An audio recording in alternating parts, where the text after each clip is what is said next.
Turning now to the deadly war in Ukraine, mandatory evacuations are underway in parts of the east. This is where fierce fighting between Russian and Ukrainian forces are intensifying. Hundreds of thousands of people are still living in combat zones. Ukrainian officials warning them to leave before winter. That's because the region's natural gas supplies have been destroyed there. And meanwhile, today, the International Committee of the Red Cross saying they were denied access to this area, a prison where dozens of Ukrainian prisoners of war were killed in a rocket attack. And joining us live is NewsNation's Paul Gerke. Paul, Ukraine's president says the prison attack was, quote, a deliberate mass murder.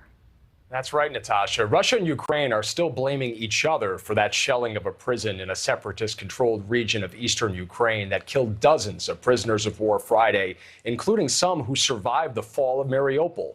Meanwhile, there is some cautious optimism in a few Ukrainian ports where critical grain shipments are resuming for the first time since the start of the war. A solution is needed now. Ukrainian President Volodymyr Zelensky is asking the United Nations and the International Red Cross to react to a missile strike that killed at least 53 Ukrainian prisoners of war and wounded at least 75. Russia claims Ukraine used U.S.-supplied rockets to strike the prison to silence POWs from revealing military secrets. Ukraine points the finger back at Russia, alleging it was destroyed to cover up the torture and execution of Ukrainians there. Russia has proven with numerous terrorist attacks that it is the biggest source of terrorism in the world today. It's a fact. Neither country's claims have been independently verified.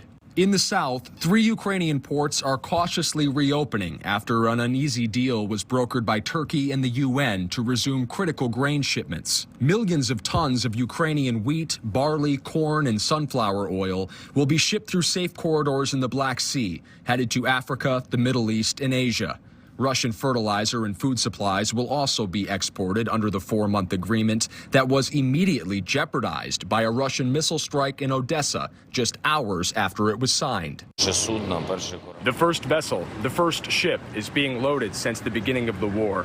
Zelensky himself made an unannounced visit to see the first ships off, which had been loaded since the start of the war in February, but unable to depart. And Natasha, the clock is ticking on that deal, and time is of the essence. Ukraine is a major grain exporter globally. Food prices and food insecurity have been ever increasing. Concerns ever since Russia invaded Ukraine in February. The goal in those ports is to move some 20 million tons over the next few months. Ukrainian farmers hope that they can get it done because they're running out of storage capacity as they prepare to take in a new harvest. Natasha? A desperate situation in so many ways. Paul, thank you. Thank you for watching. Go to newsnationnow.com to find News Nation on your television provider. And don't forget to click the red subscribe button below to get more of News Nation's fact-driven, unbiased coverage.